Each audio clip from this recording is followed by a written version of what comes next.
கரூர் சம்பவம் தொடர்பாக விஜய் சிபிஐ அலுவலகத்தில் 3வது முறையா ஆஜராயிட்டு வந்ததுக்கு பிறகு அந்த சம்பவம் கொடுத்த விஷயங்கள் மறுபடியும் பேசுபொருளா மாறி இருக்கு. குறிப்பா அது தொடர்பான சில காட்சிகள், சில கான்ஸ்பிரசி தியரிஸ் இப்போ சமூக வலைதளங்களில் ஓடிட்டு இருக்கு. பாகுபலி படம் அவ்வளோ கூட்டம் காமிப்பாங்க, பெரிய சேனைகள் சண்டை போடுறோம், அதெல்லாம் இப்போ ஈஸியா விஎஃப்எக்ஸ்லேயே கொண்டு வந்துடும். அப்படி விஎஃப்எக்ஸ் இருக்கும்போது இவ்வளோ பெரிய கூட்டத்தை இதுக்குன்னு கூட்டிக்கிட்டு அதில் போய் கேமரா வச்சு எடுத்துக்கிட்டு அதை படத்தில் பயன்படுத்துகிற அளவுக்கு அச்சுன்னு இருக்காரு, இல்லை விஜய் இருக்காரு.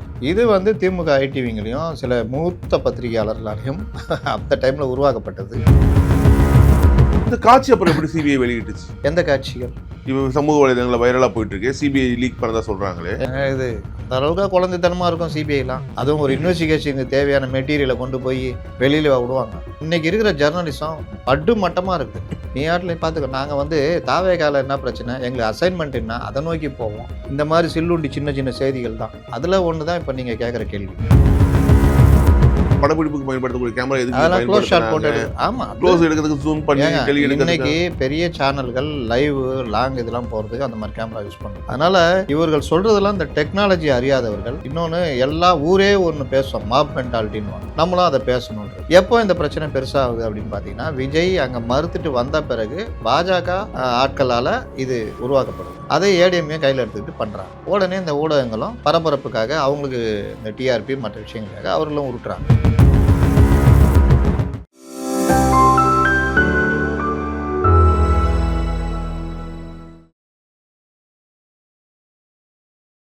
ப்ரோவோக் வாய்ஸ் நேயர்களுக்கு வணக்கம். இன்றைய சிறப்பு நேர்காணலில் நம்மளுடன் இணைந்திருப்பவர் மூத்த பத்திரிகையாளர் திரு அப்துல் முத்தலிஃப் அவர்கள். வணக்கம் சார். வணக்கம்.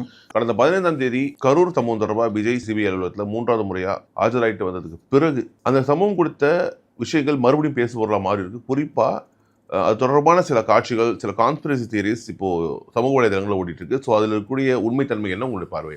நமக்கு தாவேகா மேலே விமர்சனங்கள் உண்டு, கரூர் சம்பவத்திலே உண்டு. ஆனால் ஒரு விஷயம் பாருங்கள், என்னோட நீங்கள் இந்த விஷயத்தில் அனுபவம் உள்ளவர். பாகுபலி படம் அவ்வளோ கூட்டம் காமிப்பாங்க, பெரிய சேனைகள் சண்டை போடுறது, அதெல்லாம் இப்போ ஈஸியாக க்ரீன் மேட்லேயே எடுத்து போயிடுறாங்க, விஎஃப்எக்ஸ்லேயே கொண்டு வந்துடுவாங்க. முன்ன மாதிரிலாம் ரொம்ப கஷ்டப்பட தேவையில்லை. 1,00,000 பேர் வேணால் 1,00,000 பேர் நம்ம ரொம்ப நுணுக்கமாக கவனிச்சாதான் ஒரே டைப்பு அங்கங்கே இருக்கிற தெரியும், மற்றபடி உங்களுக்கு கண்டுபிடிக்க முடியாது. அப்படி விஎஃப்எக்ஸ் இருக்கும்போது இவ்வளோ பெரிய கூட்டத்தை இதுக்குன்னு கூட்டிக்கிட்டு அதில் போய் கேமரா வச்சு எடுத்துக்கிட்டு அதை படத்தில் பயன்படுத்துகிற அளவுக்கு அச்சுன்னு இருக்காரு, இல்லை விஜய் இருக்காரு.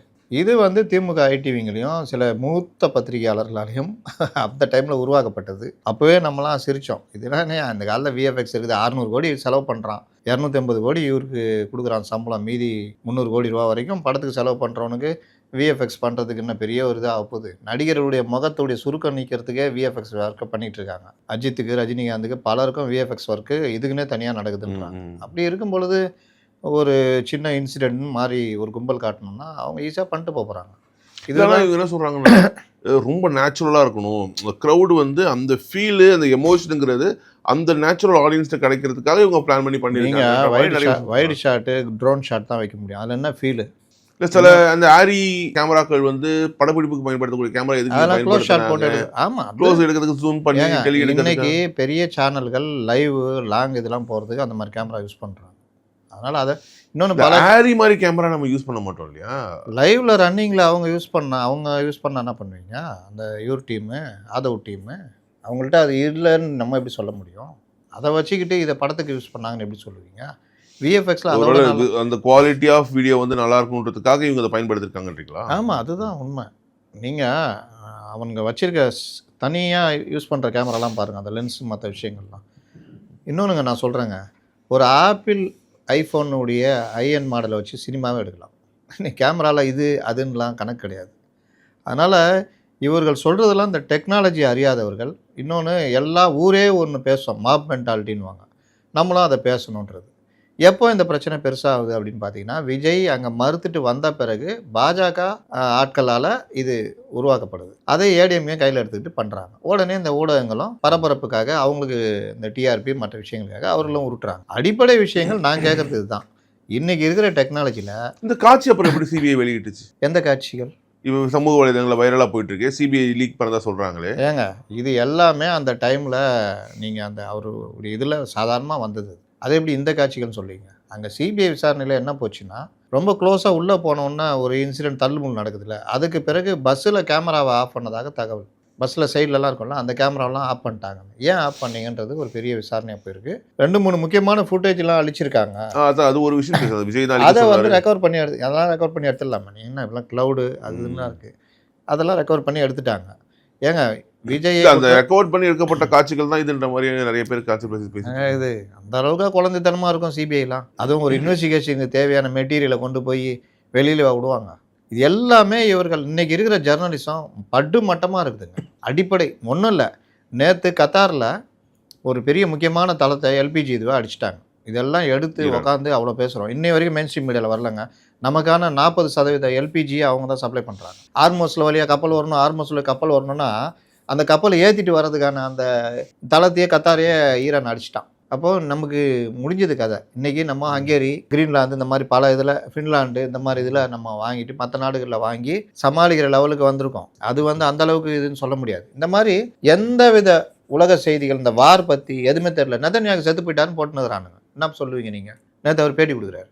தப்பா கர்க் ஐலாண்டு அடிக்கிறாங்க. அடிச்சுட்டு ட்வீட் பண்ணுறாரு. யார்? ட்ரம்ப்பு. நான் நைட்டு பார்த்துட்டு டீட்டெயிலாம் எடுத்துகிட்டு காலைல ட்வீட் பண்ணுறேன் பெருசாக. கர்க் ஐலாண்ட் நான் எழுதுன்னு 3 நாள் கழிச்சு சிவாஜி செத்துட்டாரான்னு மெயின் ஸ்ட்ரீம் மீடியாக்களில் வருது. கர்க் ஐலாந்து அடித்து விட்டார்கள் அப்படின்னு.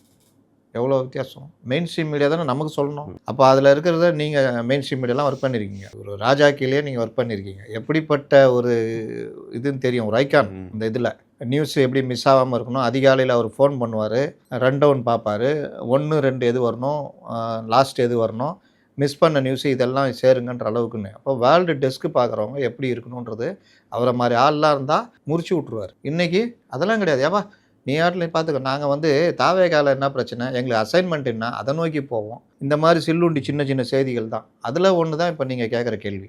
மாட்டிக்கிட்டாங்க, அது பண்ணிட்டாங்க, இது பண்ணிட்டாங்கன்னு. ஆனால் ஆக்சுவலாக வந்து இது தொடர்பான காட்சிகள் எல்லாமே சிபிஐக்கு முன்னாடியே தெரியும்.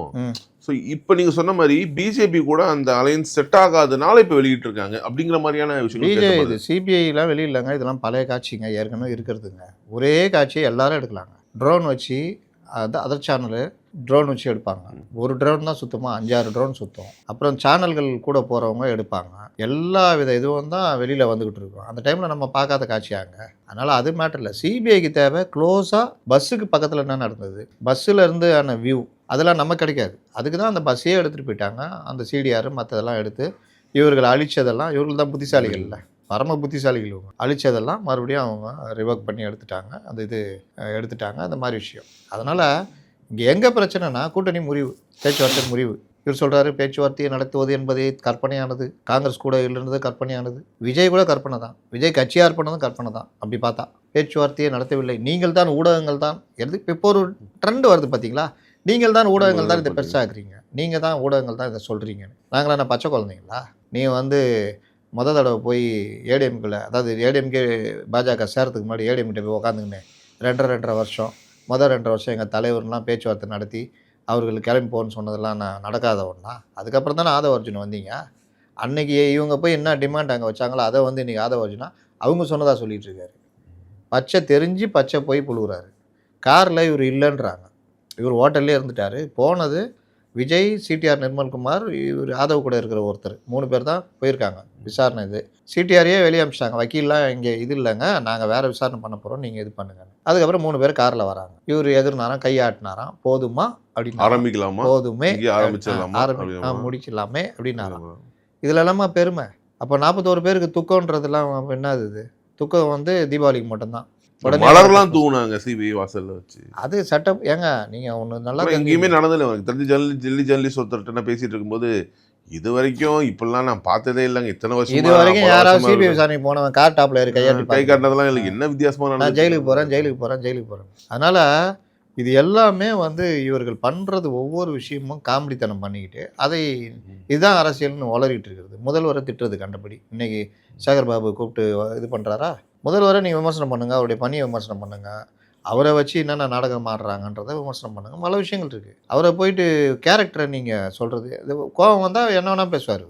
இந்த மாதிரி கேரக்டருங்க இவங்க கட்சியில் ஒவ்வொன்றும் ஒவ்வொரு ரகம். இல்லை இந்த சம்பவத்தில் இப்போ இந்த காட்சிகள்லாம் வெளியாக இருக்கக்கூடிய இந்த சூழ்நிலை, இதை பற்றி ஒரு கான்ஸ்பிரசி தியரி நடக்கும்போது டெல்லியில் வந்து சிபிஐ விஜய் மீது வழக்கு பதிவு பண்ணணும், அவர் வந்து அரெஸ்ட் ஆக போகிறாங்க, அவர் கூட இருக்க நிறைய பேர் அரெஸ்ட் ஆவாங்க, ஹெச் வினோத் அரெஸ்ட் ஆவார், அந்த படத்தினுடைய கேமராமேன் சத்யன் சூரியன் அரெஸ்ட் அவங்களாம் லைட் பாய் முதற்கொண்டு அரெஸ்ட் ஆகிடுவாங்க. லைட் பாய் வேலை பார்த்தாங்கல்ல, அவங்க ஒரு 400-300 பேர் இருக்காங்க. பெப்சி யூனியனில் லிஸ்ட் எடுத்துகிட்டு இருக்கிறாங்க அந்த படத்துக்கு யார் யார் ஒர்க் பண்ணான்னு. அவங்க எல்லோரையும் வலை வீசி பிடிக்கும் பணிகள் தீவிரமடைந்துள்ளது. எல்லோருக்கும் சம்மன் அனுப்பப்படும். விரைவில் அவர்கள் டெல்லிக்கு அழைக்கப்படுவார்கள். இப்படிலாம் நம்ம ஏதாவது நியூஸ் எழுதி போட்டோம் வச்சுக்கிங்க, அதை தூக்கிட்டு சுமக்கிறதுக்கு 100 பேர் ரெடி ஆகிறோம். இன்னைக்கு காக்காங்க இது காத்துனுங்கிற மாதிரி காத்துனுக்குறான். செய்தி கிடைக்குதா அப்படின்னு. விஜய்க்கு எதிரான்னு இல்லை, பரபரப்புக்கு. எனக்கு டிஆர்பி போகணும், அவ்வளோதான். விஜய்க்கு எதிராக அதுக்கு எதிராலாம் கிடையாது. இது ஒன்று. நான் இன்னொன்று சொல்கிறேன், விஜய் என்ன குற்றமற்றவரா? 2 விஷயம். இது ஆக்சிடெண்ட்டு பிரிவுகளில் 304A உயிரிழப்பு ஏற்படும் என்று தெரிந்தும் அஜாக்கிரதையாக இருந்து உயிரிழப்பு ஏற்பட காரணமாக இருத்தல், அந்த பிரிவுகளை தான் வழக்கு பதிவு. இதில் அவர்கள்தான் குற்றவாளிகள். செந்தில் பாலாஜி குற்றவாளி, போலீஸ் குற்றவாளி.